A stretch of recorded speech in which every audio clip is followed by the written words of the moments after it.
Ruslan. I wanted just to throw a curveball at him before we get into Matthew 6. This week we had quite a bit of controversy with Kim Kardashian posting Andy Mineo and Lecrae's song. Some people thought Andy shouldn't have posted it. Andy posted the full thing, got people in hot water, or got him in hot water. Lecrae cropped out everything but her face and posted it. And I commentated on it, and I said, hey, I'd probably post it if I was honest. And then I kind of walked it back and said maybe I would post it and take it down and just post ahead. I'm curious. These guys are all leaders, all in ministry. I'm curious what their thoughts are on it. Would they have posted it if Kim K was eating grapes watching one of your videos, Jason Mayfield? Would you have posted the video of Kim K watching a Jason Mayfield video worshiping Jesus? I'd have posted it and I'd have bought Facebook ads and ran it. You always really? Okay, talk to me about it. Why is that? I mean, what is I don't understand the deal with folks who have issues with influence. Do you think it's influence, or do you think because she's a sex icon, so on and so forth, therefore it's a bad look and it might cause somebody to stumble? I think it's ignorant.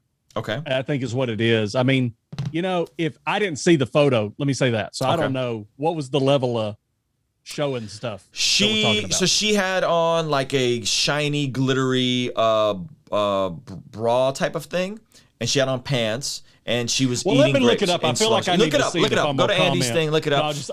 No, you should look it up. It looked definitely sensual, but I wouldn't say explicitly sexual, if that makes sense. So it's definitely sensual. It was in slow motion. She's like eating grapes, right?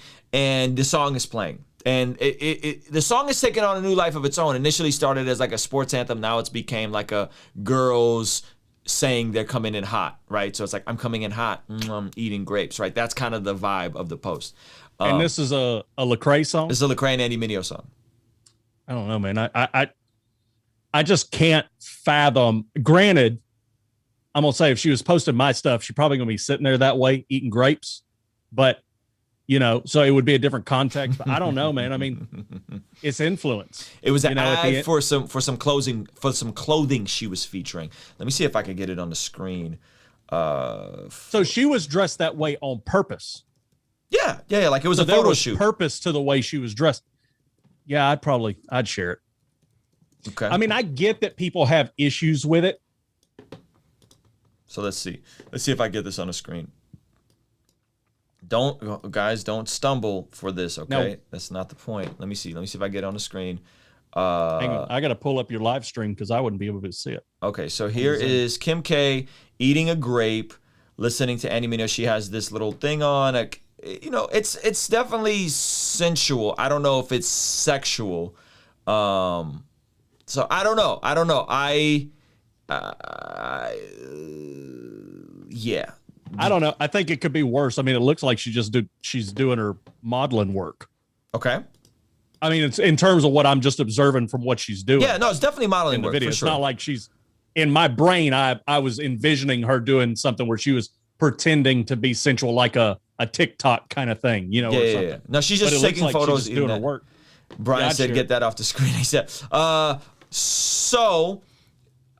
You're saying you would have posted it. I think I'm with you. I think I probably would have cropped it. Like I think what Lecrae did was just like literally posted her head. It is like nothing below the. Yeah, I think that's smart, and I think that you want to be careful. One of the things that I always want to tell pastors who like to cuss, because I know they're out there who just think that cussing's the coolest thing ever. Mm-hmm. I always just want to tell them, I would say, I know that you're raw and you're real and whatever you want to call it. Yep. But a lot of people tune in with an expectation. And, like I listen to a guy named Andy Frisella, who is exceptionally crude. Yeah. Like he cusses in his preaching.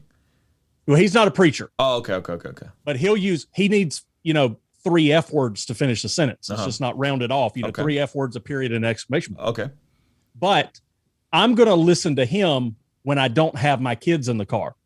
Got it. Okay, fair enough. So when I tune into something when I've got my kids in the car, if I'm turning on a preacher, I kind of want to know that I have this expectation. Yes. I mean, and it's not even just cussing. I mean, I won't listen to NPR with them in the car anymore.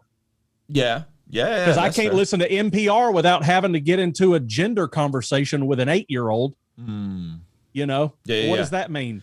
That's a great question. Yeah, what does it mean? Yeah, not all things for all people. And maybe some people feel that way because maybe they're seeing someone like Andy Mineo evolve to not be kid friendly, right? So if you're used to him playing him in the car, and then that brings the question of, does all Christian content and art have to be kid friendly? That's a whole nother can of worms. Trey, what do you think about this? You're a pastor. Kim K watches one of your sermons, and there's a video. Her and Kanye are hanging out watching the kids. And all of a sudden, there's a Pastor Trey Van Camp video up. She's wearing something kind of, sensual, eating grapes. She's an attractive woman. You're super stoked. Do you post it? So I would let people know about it. I would have gone the Lecrae route, okay, dropping it. In ministry, you just learn to pick your battles. Okay, fair enough. I wasn't angry at Andy Mineo at all. Okay. I was personally happy for him. Yeah, I was pumped. Yeah. I wasn't like, I can't believe he did that. But I do recognize, I do think that has a potential. There's potential there that it would lead somebody down the path of temptation and all that. So I would crop it and keep living my life. I would be excited about it. I'm happy that somebody of her influence would use that song, and I'd pray that would, create opportunities of influence and that they would hopefully see my other songs. So I would go the Lecrae route, but I'm not mad at Andy. Yeah. And there is an uptick in all Christian rap related stuff. Yeah, that's amazing. I saw you say that. I went and checked my numbers today and I was like, oh snap. I went from 10,000 streams a day to 13,000 streams a day. I mean, maybe some of that is also a byproduct of the YouTube thing, but my streams on Spotify bumped. There was a bump there. And I know other guys who collaborate with Andy definitely saw an uptick in their streams because of that song going so viral. That's amazing. Yeah. Okay, so you would take the Lecrae position. I like that. Pastor Roy is the wow factor. This happens. You do art and YouTube. You do a variety of things. Kim K, she stumbles across something, and does a TikTok IG reel to it. Are you rocking out? Are you posting it? Are you sharing it? Are you cropping it? Or are you just telling people about it? I mean, honestly, I would have done a reaction video to it, right? So then you get to look at it in the full context, and then you get to speak to it and what it means instead of letting the video dictate. You know what I mean? Because looking at the video from what you showed, whether you crop it or not, if somebody just sees Kim Kardashian's face and they want to see the rest of her, right, you would have been better off just posting that video with what she was wearing. Because if you Google Kim Kardashian's name, the images that pop up are probably going to be more sexual than that video, right? For sure. Because you're in California, you know what I'm saying? You walk, that's at the beach, right? Somebody with a wrap on, it's like a bikini top, right? So it's not as bad as some stuff that she normally. There's girls like that at the gym today. When I went to the gym, there was girls that were showing that much cleavage at the gym today. It didn't freak me out. And with that, and that's what. So I would have done if I would have shared it. I would have been like, hey, this is crazy, and then put some context to it, right? This is interesting in this age, right? Because we just had all of the drama, right, about Andy Mineo and Lecrae's video being played at the strip club. Yep. Now you've got Kim K kind of, right? And so it's man, this is taking on a life of its own and addressing it. So I would have used it as a point one to clarify the point of the song, since it's taken on a life of its own, and you get to, you get that opportunity while it's trending to clarify your creativity and what your artistic vision was, right? I remember, I was happy for you and in your artist when Will Smith played your song. I don't theologically agree with Will Smith, but I wasn't look at Ruslan selling out because Will Smith over there flossing to his video. You know what I mean? But when it comes to sexualized stuff, I think there's more. So I think it could have been an opportunity to speak to it because it's going to be talked about. And so you might as well control the narrative, right? If somebody's going to tell a story and have 1,000 opinions based on what you're doing, you might as well offer your own. So that's what I would have done. This is what Pastor Roy feels about it. So then at least if people are mad at me, they're mad at me about my own opinion, not somebody else's. That's good. That's good. I think that's a really good point. Okay, here's another deeper question. I want to get some women in this conversation, but since we're here, do you think that this is also a byproduct of us being in a hyper-sexualized culture? And this is what I mean. because everything is connected to sex. Sex is used to sell everything from stinking cars to cereal, right? And so when we see something, a lot of folks are then caused to stumble, right? But if we look at what's happening here, there's grapes, there's an attractive woman, and there's a top on. None of those things are in and of themselves sinful. They're just they're objects, but because of the context of the society and the culture that we live in, it's perceived a certain way and can cause certain men to stumble.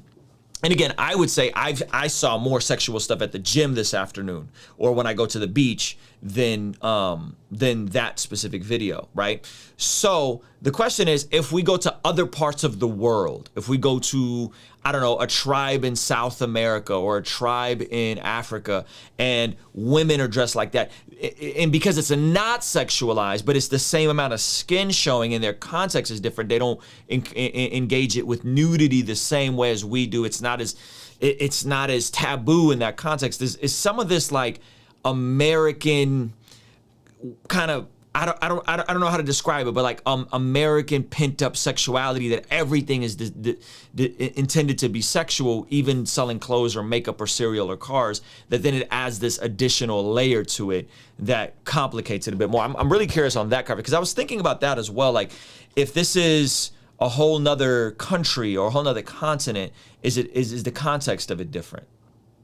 And I'll answer first, and then we can switch back so I can eat my chicken sandwich while the other people are on screen. But so two examples, Ruslan, that points to your issue. So when I was in Germany visiting my dad when I was 15, the weather lady used to do the weather topless. What? On the news. She was just a topless weather lady. Like it was just like Wednesday was topless weather, which was just weird, right? And I was like, okay, that seems different, but this is on public television. And then also in 2019, I was in Italy at a place called Cinque Terre.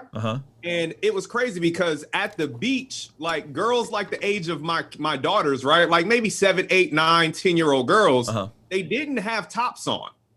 Right. So they were running around like boys with just like bottoms on because, you know, girls at that age aren't developed. Okay. But you notice, like, if you go to an American beach, like even an infant, like a toddler girl has on a bikini top, like, and the only thing you're covering is nipples at this point because they don't even have breasts. And it was weird. And I remember talking to my wife, like it threw me off, right? Like just to see little girls who are running around with little boys the same age, but we're not like covering up their chests because there's not this like over sexualization of children where like you should be looking at a 7-year-old girl as if she has breasts. You know what I mean? So it was just, but like if you go to Europe, you'll see that like younger girls, until they start developing, they're not covered, right? Because they're like, there's nothing there. But in our society, right, it's like girls got to cover up, don't show any skin. And our entire society is geared around like trying to protect women from the leering, lustful eyes of men. Yeah. So I do think it's sexualized, right? Like people in the chat, like, man, I almost stumbled looking at that picture. Really? Like, do you go outside? Right? There are women that show more cleavage than that at Walmart. Like, if you're freaking out on that, I don't really get it. So I do think it's over. And I think sexuality and skin and stuff like that, which is, you know, modesty is preferred in most Christian circles. But I think it's so hyper taboo that like everything, right? Like, oh, she's showing her navel. Oh, she's got on a bikini. Like, but if you're wearing a bikini at the beach, is it inappropriate? Yeah. And if I'm wearing the bikini on the way to the beach, am I causing you to stumble because I didn't want to wear a sweatsuit to the beach before I got into the water so I don't encounter some guy that I'm going to trigger their sexual issues? So I think there's some maturity, but it's definitely taboo. And we over-sexualize everything down to children. Yep. Because I can barely buy clothes for my 9-year-old daughter that she thinks is appropriate, right? Because everything is like, oh, they're making little girls trying to look like women when they're little girls. Like, let them wear a t-shirt. Yeah, yeah. Trey, what do you think about this? So the conversation of at what point do men need to take ownership for their issue versus Christians need to go, like help each other. Women need to help other men not stumble. Where do we draw that line? Because I'm a fitness guy. I follow a lot of folks on fitness, and I see a lot of Christian women, Christian wives who wear sports bras in their training sessions. And I never view it as sexual. I never think of it as something that, oh my gosh, this is causing me to stumble. I just think, oh, that's an attractive figure. She's fit and she's wearing a sports bra. Is that her responsibility to play to the lowest common denominator of the man that may be triggered by her wearing a sports bra, even though she's a fitness professional? Yeah, it's a tough question because the question is always, where's the line? You know, like, because my grandma's from Tennessee. I'm a fourth generation pastor. So she's a pastor's kid, a pastor's wife, and keeps going. And she literally doesn't know how to swim because she was never allowed to wear a bathing suit. So she just never swam. She's never been in a pool her whole life. So to me there, it's like, okay, we've overreacted. Swimming is fun. Girls can have fun swimming. That's a dumb rule. So like, I know we're all scared of being that legalistic church, those Christians that just, you know, only show our hands and we have to wear a sweatshirt in the middle of 115-degree Arizona weather. Shout out to Arizona.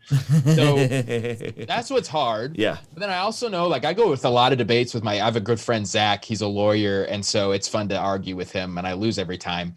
But he talks about movies, and a big no for me. I love movies, but if there's any nudity, I'm out. Like, I'm not going to watch. Or like, if they've watched it before, I'm down. Just skip that part or tell me when not to look or whatever. But for him, it's only when it's sexual. He's like, oh, it wasn't sexual in intent, so it's fine. And I'm like, nah. Yeah. Here's the thing. I don't like when we normalize sinful behavior. Yes. Because then it 100%. Leads to more and more sinful behavior. 100%. So it's a difficult road. But then I always think of it like my posture on Instagram. Like my wife, she does fitness, but I'm also like, but you're a pastor's wife, so you do have to be more careful. Because I just think, like, let's just not do, let's just have the full shirt on. So I don't know. I always like to lean towards the side of, well, at the end of the day, I didn't allow anybody to stumble. But that's other question. I hate when the conversation's always, I can't believe that's all the girl's fault. Can't believe she dressed that way. It's like, look, that's a character thing. If it wasn't her, that man would have found somebody else, especially today, because it's so easily accessible. So let's work on your heart.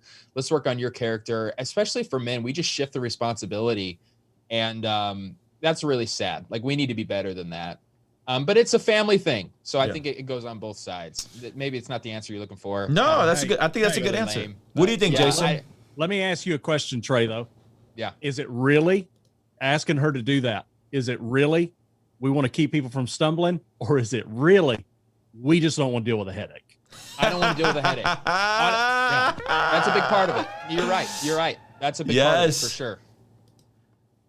Go ahead. I think there's a point there, Jason. Go ahead. Yeah. No, I mean, and I think a lot of pastors would be in that position. I mean, I think Lecrae did that because he's going, I got a situation here that I really need to share, but I don't want to deal with the headache.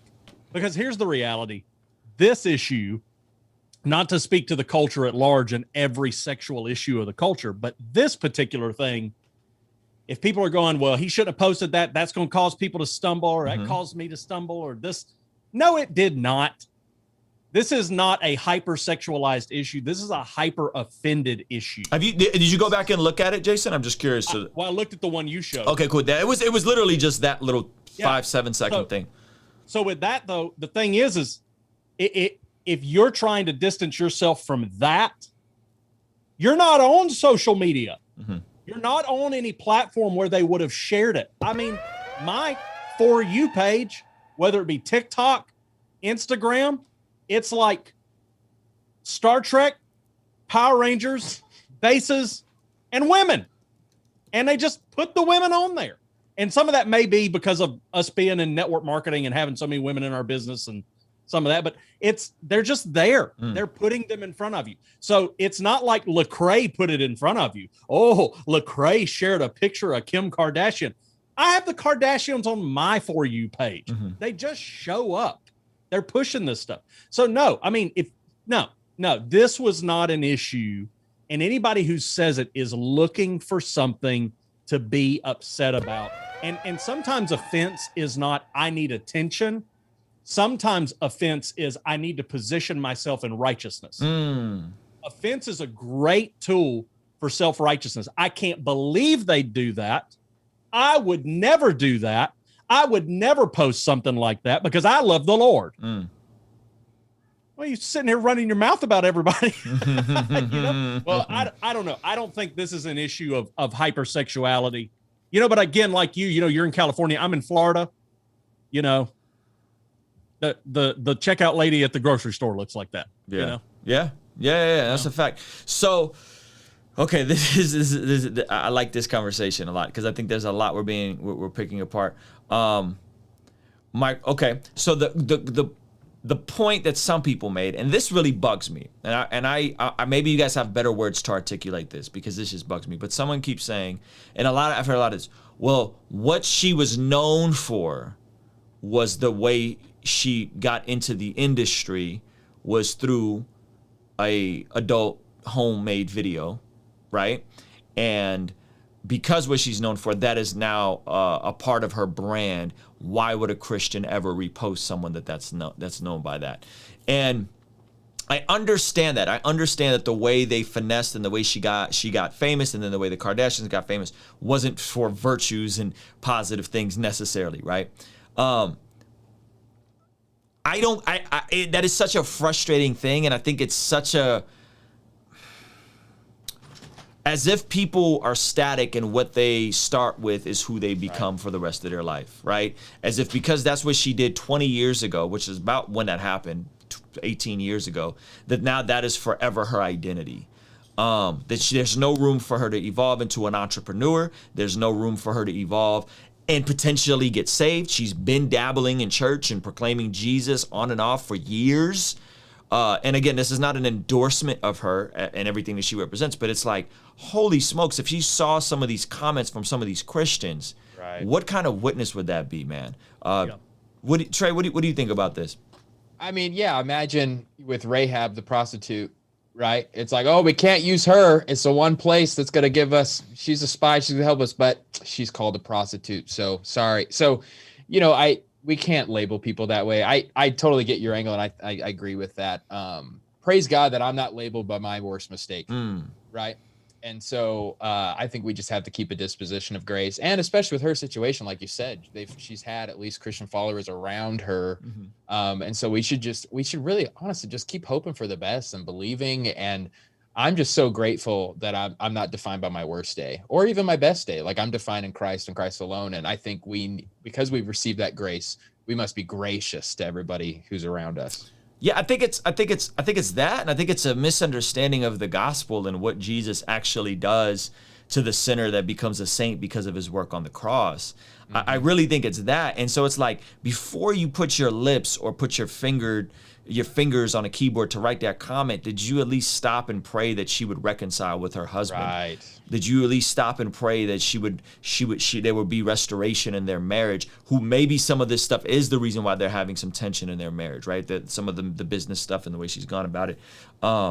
Is, you know what I mean? We dehumanize celebrities. We don't think of them as humans. So that's the problem. We otherize them, as you like to say. Yeah. Right. And so that makes it where that's never even a thought for people to pray for them and really care for them. And so we definitely need to do better with that. Yeah. What do you think, Pastor Roy?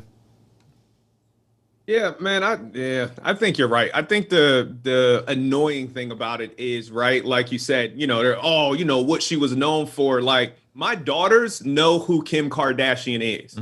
My daughters don't know who Ray J is because he's been irrelevant for like the last 18 years, unless you follow technology, earbuds, and electric scooters or something. You know what I mean? Like, that's even generationally, right? Yes. But there's an entire generation of young women who only know Kim Kardashian as an entrepreneur, whatever else. And so to dismiss even the redeeming value of somebody consistently operating in a new space, right? Like, she was married for like 7 years, which is longer than some people in the chat have been married who's throwing shots, right? Like, she's going through the process. So like, she was married and then had children within her marriage, right? And then was trying to support her husband in ministry, which some people aren't doing, right? Standing there beside him during Sunday services. And so, yeah, again, man, I loved what Jason said when he talked about people just finding something to be hyper offended about, right? Like, we're just like, oh man, she made a sex tape 20 years ago, so there's no way she could be listening to Andy Mineo now. Like, do we not believe in the same Jesus? Yeah.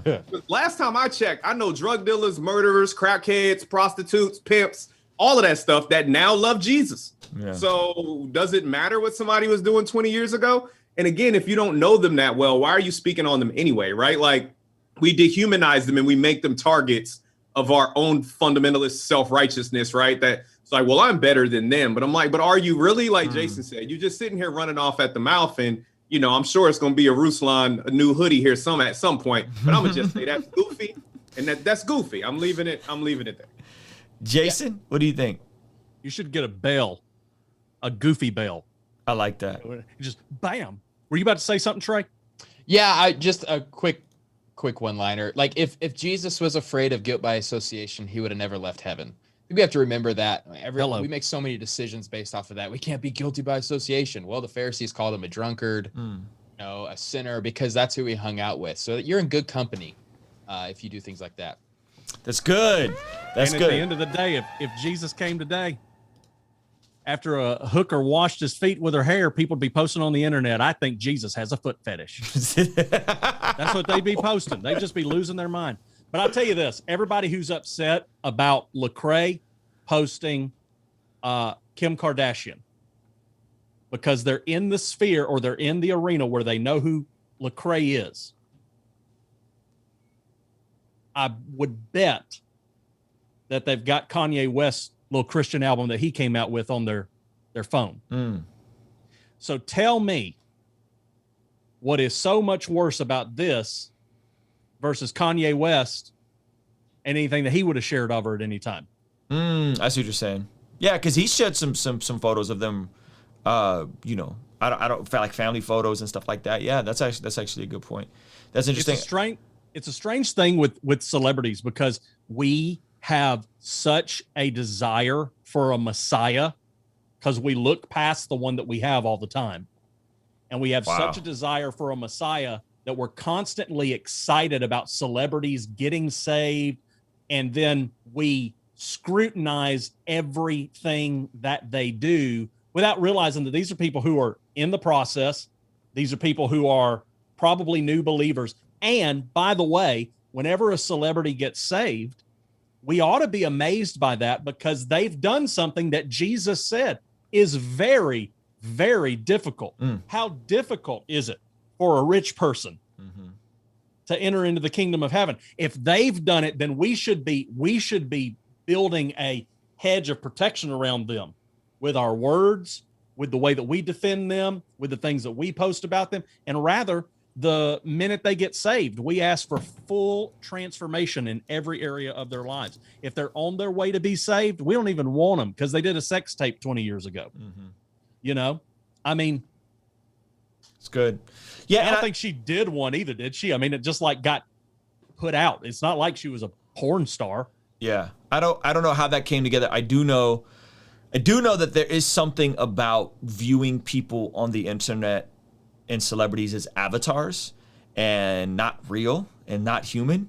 And this isn't a flex, but like I've seen Kim in person before, right? Like she's just a person, like in a hoodie at a show. Hey, Kim, waved at her. She waved back. Like when you see somebody in person, it kind of demystifies some of this like mystique that we think they carry and that she's this icon when she's just a person. She's literally just a person. She's a mom, and she's a woman and she's a daughter and she's a sister and she's a friend and she's still a wife there, even though they're going through stuff. So, and maybe, prayerfully they'll reconcile, all that kind of stuff. So I think there's also something to that, is like the way people speak about people and the way that people even speak about some of us and some of the comments that I'm sure we've gotten is that it's like they're speaking at a cartoon character as if you're fictional, not understanding that like you're a real person on the other side of this thing with like desires and wants and feelings and like struggles and all that kind of stuff. Well, I know, and I know you get them all the time. People get on my videos and they'll talk about me like I'm not in the room. I'm like, who do you think reads this stuff? Yeah, like I read all these comments, channel. Guys. That's good. That's good. Okay, we're gonna switch gears here in a second. Kingstream Entertainment. Ruslan. Joshua the king came down and bore it all. Yeah, conversations front of the fireplace. All of my mistakes, how do I erase? Wanna operate at a higher pace. Birth pains causing the body to dilate. On a first name basis with the worst pain facing. Moments in isolation. See, I was hoping I would do this to get more family time. A busy mind and worried heart, is this not where I reside? I subscribed that all that traveling wasn't doing well for my soul. Glad I never made it. Well, my name went through the rumor mill. I suppose that the Lord knows I'd have failed. Instead, I'm doing well at home, out my shell. Good book off the shelf, more dubs off the L's. I told Ray they ain't just gon' know us, they gon' know us well. Happy to have failed my way to success. With my family by my side, Lord knows what's next. Joshua the king came down and bore it all. I know a few things, never claimed.